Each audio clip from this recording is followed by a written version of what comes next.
Hello बच्चों, welcome back to my YouTube channel. आज का टॉपिक है हमारा 4 अक्षरों वाले शब्द। तो आप देख रहे हैं बच्चों, जैसे 4 शब्दों से बना हुआ है ये। श ल ग म।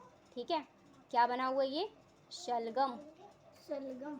अ द र क अदरक। अदरक। न ट ख ट नटखट। नटखट। क ट ह ल कटहल। कटहल। प न घ ट पनघट। पनघट। स र ग म सरगम।